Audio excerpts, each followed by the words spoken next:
Make or miss time, make Mamba mentality. Giannis hoping to work out with Kobe this summer. Tracy, you've worked out with Kobe. I did. I think this will help Giannis's mentality and his footwork. I think Kobe will rub off on him. How's he going to feel about it maybe a week in, Trace? That's what I want to know. Will he make it to the second week? Giannis is I think he's a guy that wants to learn and get better, so he'll enjoy this. Kobe will put him to the pace. I feel like that's actually a good personality match. All right, Miss Hawking, Patrick Beverly's mom. Big ups when on Price is Right. She won 2 cars, 41 grand, and a trip to Madagascar. She was so excited. She was the quintessential Price is Right contestant. She was hopping around the stage. She was gambling on everything. This was so much fun to watch. And I guess Patrick Beverly doesn't have to give his mom anything for Mother's Day. All I want to know is who those 2 cars going to. Because I'm sure the 2 cars that she has is not better than the one she's already driving. All right, maybe Tracy wants a car. Make incentives. Ty Lue finding his players $100 during this series if they bite on the DeMar DeRozan pump fake. This was your story, Brad. Yeah, Tristan Thompson said, listen, I've got a new kid. I got to worry about college tuition. I got to keep that money. You know what Doc Rivers used to do to us when we played Sam Cassell, because he was a pump faker and guys used to jump for it all the time. It worked. Tristan, stay down. I mean, guys aren't really thinking about that when they're on the court, are they? Yeah. Amazing. Absolutely. Amazing. All right, Miss Subtlety. You've seen Donovan Mitchell's putback dunk, right? You've probably seen it a bunch. But did you notice the reactions in Media Row? Tim McMahon Our from own Tim McMahon. Have some decorum. Have some professional responsibility. Listen here. Look at it stone-faced like you've seen it before. Is it your first dunk? No. I jumped out of my seat when this happened. This Right? is very impressive. Points for the Chappelle show hang. Right? Yeah, absolutely. He knew what he was doing. That kid is a pro. I think maybe we're going to have to start checking his birth certificate or something. I don't know. All right, Miss, or Make, I'm sorry, this is Make Hollywood. I was so excited to see this is my favorite part of the show, Tracy McGrady, because we found out you auditioned for the part of Jesus Shuttleworth and he got game. I did. I walked in there with my suit on, tailored nice, and Denzel was sitting there. So I had a script to read, right? So I was reading this script with Denzel, and this guy goes off the script. So I'm looking like, hold on, that's not on here. So he just started talking to me without reading the It's script. called ad-libbing. Yes, Trace. he was Listen to you. So he went to ad-libbing, and I was lost. I'm like, okay, well, I guess I got to catch on quick. But that was a great experience. I had fun doing it. Now, when the movie came out and Ray Allen has the part, were you thinking that could have been me, or were you like, oh, this is cool, I'm good? I was like, nah, Ray, you did a better job than me. So I was cool with it. You were towered over Denzel, though. It would have been a tough. It would have been a different vibe. There's no question about it. We are back here in Toronto. Jurassic Park is behind us. It's going to start filling with fans in the next couple hours because the excitement, anywhere you walk around Toronto, I had 4 different people stop me just on the walk over here asking me about this game. But we do have to talk about one of the other games in the NBA. Joel Embiid, look, he has said he is, quote, unstoppable if he is in single coverage. I mean, it seems like the Celtics were willing to give him his points the other night. I was going to say, that's the perfect game plan. Let's let Joel get all the touches. Go ahead and score 30 or 40 points. That means we're controlling your shooters. They're getting less touches. And I think the less touches that those guys get, the better chance that Boston has to win this game. I think it's right into Brad Stevens' trap, Yes. as you said, Tracy. Brad Stevens probably go to the media. Oh, man. Right. He's right. We can't deal with him. He's the best center since Will Chamberlain. Yes. I think he should try to go for 40 every Yes. night. They clearly tried to stick to the three-point shooters. Philly had a poor three-point shooting game. And frankly, as great as a player as Embiid is, the Sixers are at their best when Ben Simmons is doing the playmaking. Mm-hmm. And if the ball's in Embiid's hand in the post, it's not in Simmons' hand to make plays. And that's one of the reasons I think that the Sixers got out of their game plan in Game 1. Well, there are a lot of people who are picking the Sixers team to go to the finals already, right? Joel Embiid doesn't have much use for them either. This is what he said, quote, 3 to 4 years ago, no one was around. No one was talking about us. I'm like, that's nice, but where was everyone 3 or 4 years ago? So it's nice. I don't really pay attention to it. Newsflash, you were a part of a team. Well, They won about to 10 be games about in to be one about to be a part of a team that was tanking, was trying to lose. Who wants to be a part of that? Who wants to cheer for a team that is trying to lose in an 82-game season?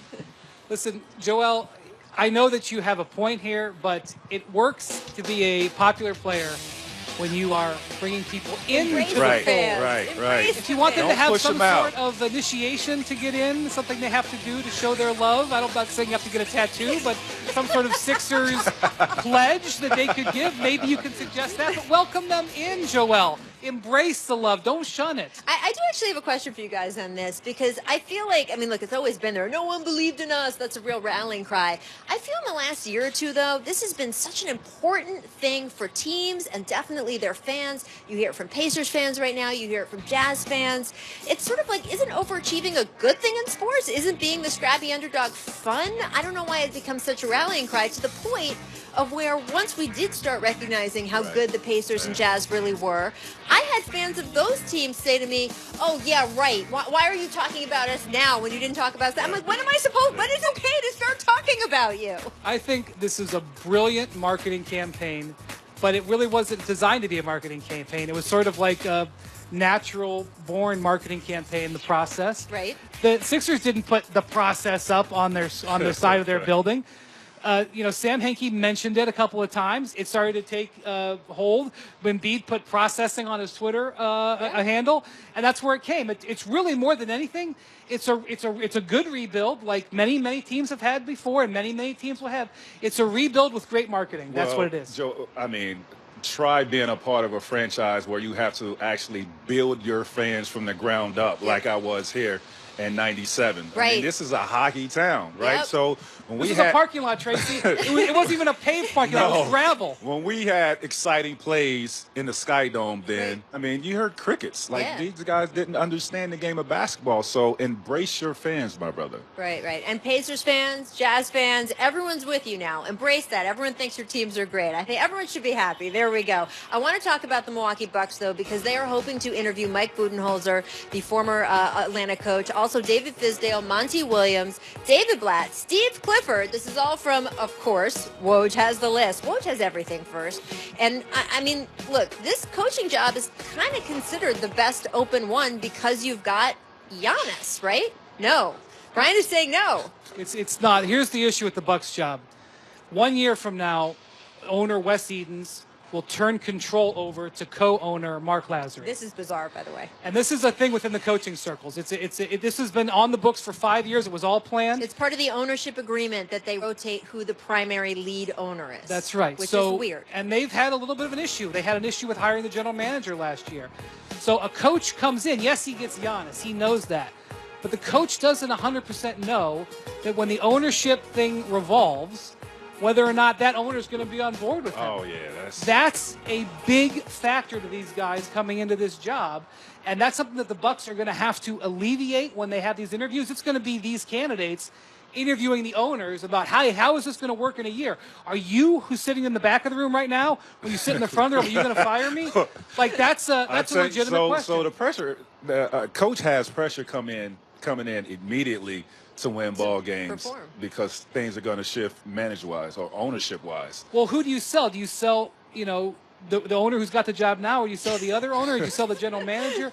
It is a great job. Don't get me wrong. I was going to say, this is a talent league. I don't buy that. I think that, look, if you are Rachel, one of these coaches on the list. I am not speculating. I am telling you what coaching candidates are saying. Well, then I think they're being a little wimpy. Yeah. I think here's the deal.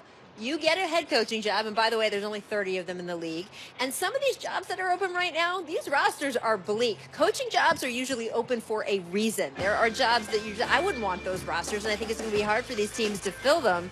So I don't know. If you have a roster with Giannis Antetokounmpo and some other good pieces, if I'm a candidate, I would have confidence in myself that I could be okay for a year, and then, the next manager, the next ownership. Good. People need to toughen up, Brian. Maybe they should hire you as a consultant. People need to toughen up. All right, David Fizdale has reportedly been taking the lead for the New York Knicks job. You guys... Great. I mean, if that is the case, great hire. I've talked to Vince about that, and this is one of Vince's favorite coaches, and Vince say he will actually like to play for him. So he's a player's coach, and I think he will finally get in there and somebody can change the culture of what the Knicks have been the past few years. This is kind of inverse. This isn't necessarily the Knicks picking Fizdale. Fizdale can have probably 4 or 5 different jobs. He's a major candidate in Milwaukee. He probably could have gotten the Suns job if he wanted it. He probably could get the Hawks job. He probably would be a serious candidate in Charlotte and in Orlando. This isn't the Fizdale, this is like the Knicks kind of selling themselves to Fizdale. Fizdale's the most in-demand candidate right now.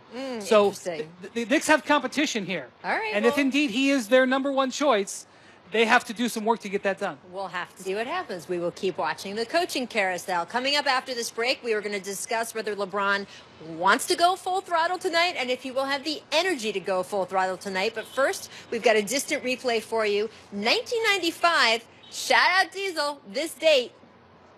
Nick fakes three, high drive, dishes off. Dennis Scott for two, big shot.